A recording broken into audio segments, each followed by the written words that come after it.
Hello, my name's Cole. I am an assistant team lead here at Butler Contracting. Today we just got done installing a 250-foot picket fence and then around 500 feet of 2x4 welded wire cattle fence. So for this picket fence we have here, it was made out of treated pine. And for the post, we went ahead and used the PostMaster post. And the great thing about the PostMasters is that they can be covered up with a picket to hide them and blend with the fence.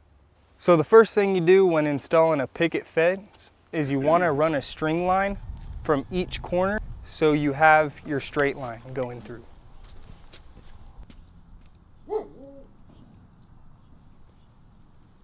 And the next thing you're going to want to do after that is install your posts. So for this fence here, we spaced out our posts every 10 feet.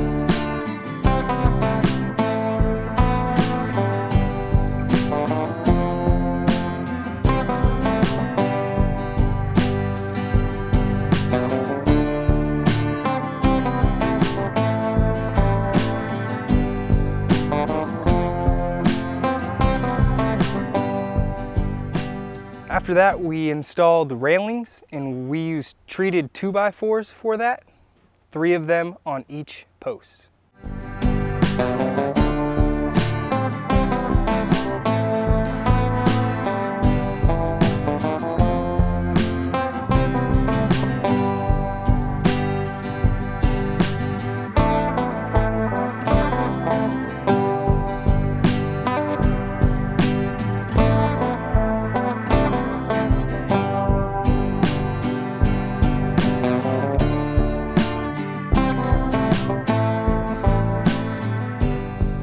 After installing your railing, you want to install a string line going across the top so you know where the top of your pickets are going to land.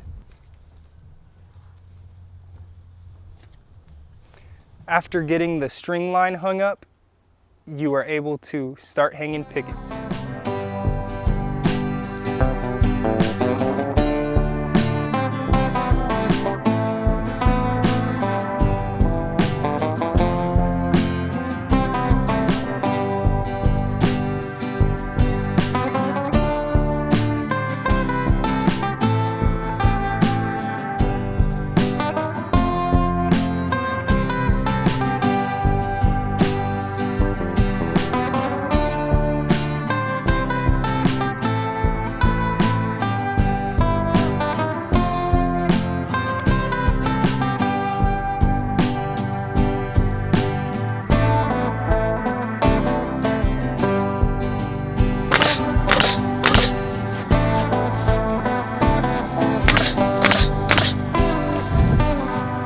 Then to finish up the picket fence, you want to put one picket over each post to cover up the PostMaster.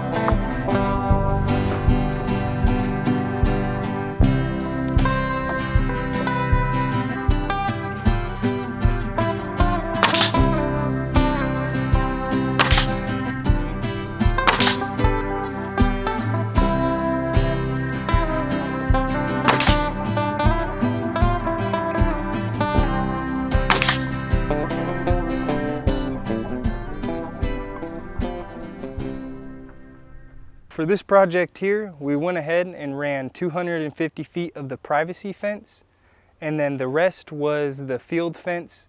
The customer chose for the fence to have partial field fence and partial picket fence because of being in their budget.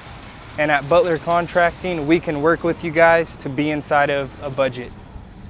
So for this field fence here, we used 2x4 welded wire high tensile.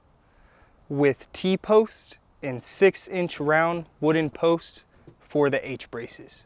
For this job, we saw that a water line was running through the property. We had to call 811 to see where the water line was located, and found out that 811 couldn't solve that problem for us, and we had to get in contact with the company around here named Aqua. That's the water company out here. They came out and found the water line, marked it for us so we didn't hit it. If you do have any issues with 811 here at Butler Contracting, we're here to work with you guys and get it solved. The first thing you're going to want to do when installing a field fence, mark where all posts are going to line out. Set your 6-inch rounds. We have a vermeer and we use our auger to drill all the posts and set them in concrete.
After setting the post in concrete, you are going to want to run a piece of the round post across as the H-brace.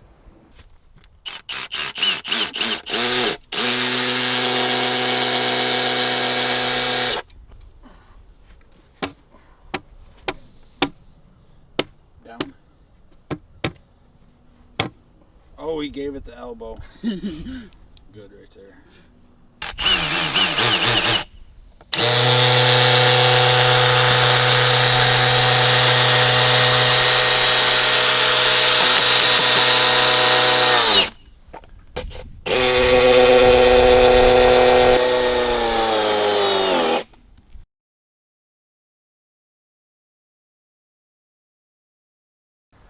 After getting H-braces installed, then the next thing you are going to want to do is set a string line and then mark all spots where T-posts are going to land. And for this job, we went every 10 feet. You are going to want to slam your T-posts into the ground, and we use a gas-powered post pounder to slam our T-posts into the ground.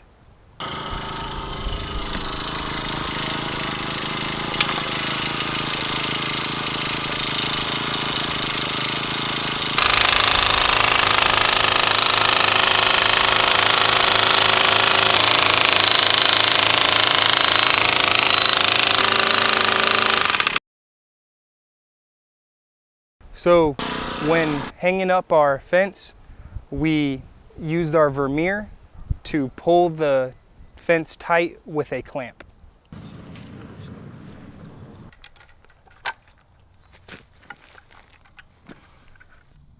All right, I got it to catch through it.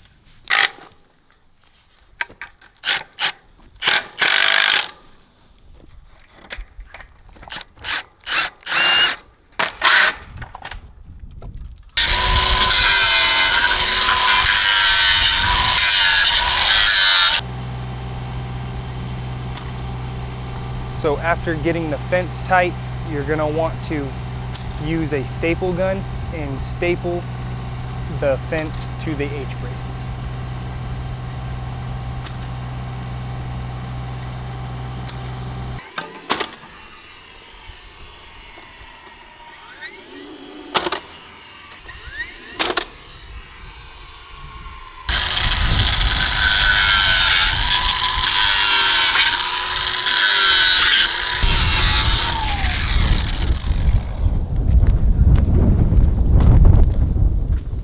After getting fence stapled to the H-braces, you are going to go around to each T-post and set the T-post ties on the fence.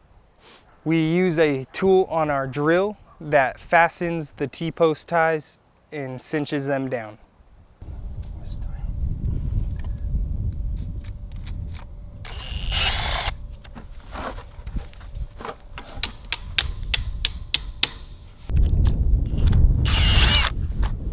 After all that is completed, you are going to want to go to each H-brace and chop down the H-braces to size with a chainsaw.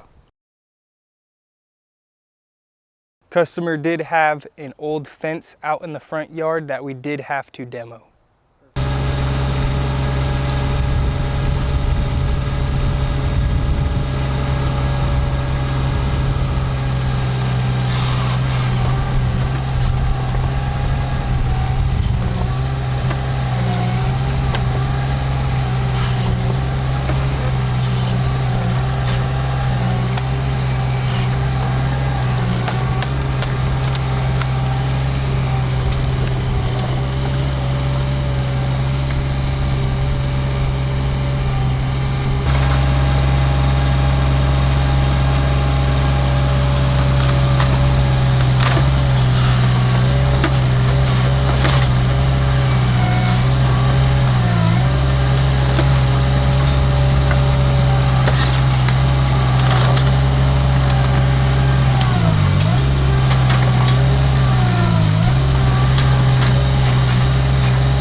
On this job as well, customer wanted a 16-foot wire-filled gate on the front of their fence.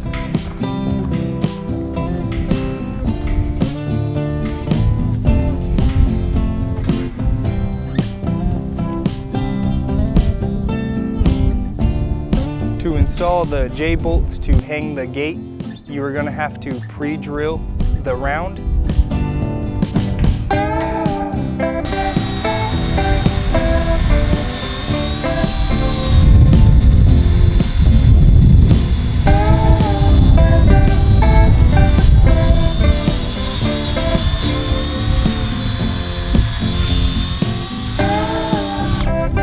After you pre-drill the 6-inch round, you can install the J-bolts.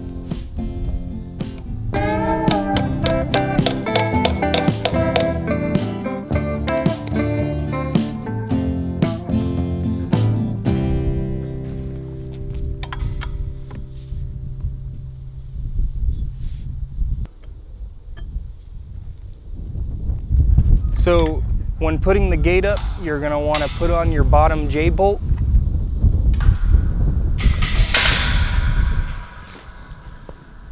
And then you have a clamp on the gate itself and you slide it up to the second J-bolt and fasten it down. We installed a T-post stopper to stop the gate from opening too far.